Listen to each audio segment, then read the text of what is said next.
logo that I've ever made, but it is a logo, and so I can use it to show you how to convert to grayscale. So my broken lily pad thing, here we go. I'm going to highlight all of it, and I'm going to make a copy. So I'm going to hold Option and pull it over. Now, when you do this with your final, you're going to want to have like two separate artboards. So if you want to do that right now, you can totally do that. And I'm going to, so with my color version, once I have my color version just how I want it, I can highlight my second copy and open window and open color.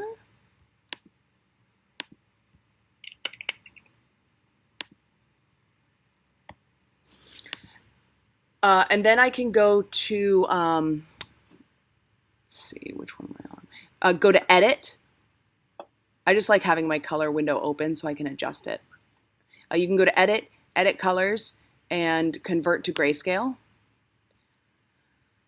So to me, and that will just automatically convert it at the sort of the value that your color was. And some of you might like the way that looks right off. I do not like this as much because there's not as much variety as I'm looking for. So if you want to change parts of this, you can click on your, whatever you want to change. And in the filling, as long as when you have your color open, once you've converted it to grayscale, it's only going to show you grayscale options. So you can, if you go to show options, you can change the percentage. K, it means black. So you can change the percentage of the gray to what you're interested in. And that will keep it in just so that when you print it, it's only printing with black and white. So the positive of this is that you have control over what your logo will look like when you're photocopying it, for example. And I know that's not something that we do a ton nowadays, but it is nice to have the option of, rather than just photocopying a color thing and then it doesn't really come out that well, you have control over the values in your mark. So I actually like black and white version way better than the color version, it turns out. But the way to do so, a reminder of to go over that again, you're going to go to select your whole thing. I like to open my color and show options. And then you would go to edit, edit colors, and convert to grayscale. You can also do that if you needed to convert to RGB for web, or if you needed to convert to CMYK, you can try invert colors and see what that looks like. Ooh, that looks sort of cool. But as I said earlier, I'm not really a cool color person. So that is how to convert to grayscale and how to adjust the grayscale once you have it. And one other thing I wanted to review is how to save different file types. So in here, I'm going to make a new artboard. The artboards are on the bottom left.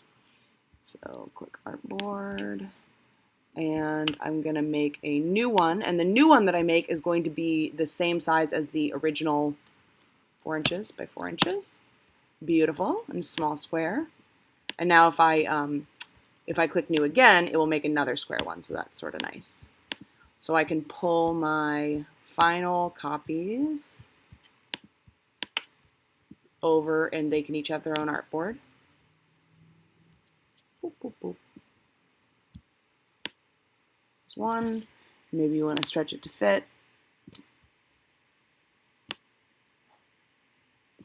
When we save them as PNGs, the background will be transparent, so you don't really have to worry about how it fits on the square.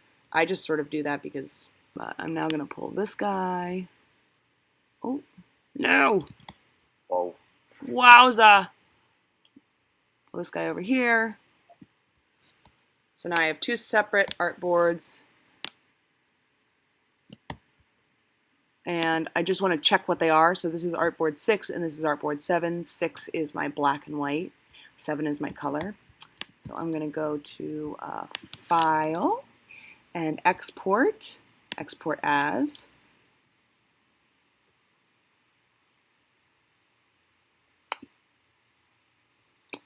And I'm going to call this STB logo color. And I want to save it as a PNG. I'm going to use artboards, and it's number 7. That's my color one. And when I press export, I just want to choose a transparent background.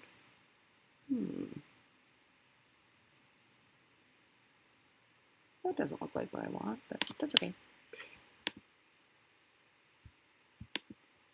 And file, export as STB logo B in white, B and W, PNG, use artboards, and I want to use artboard 6.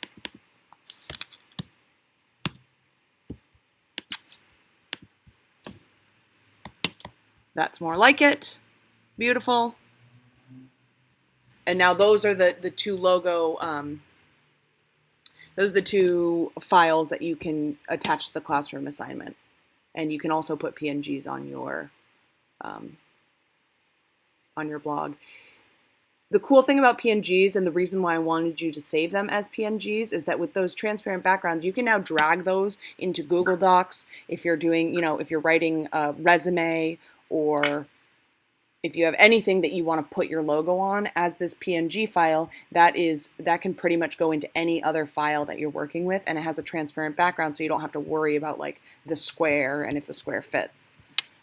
So that's sort of the reasoning behind giving you a PNG file. You can also put it on, top, like if you took a photograph that you really loved and you wanted to have a watermark on it, you can put that on it as well. So that's that.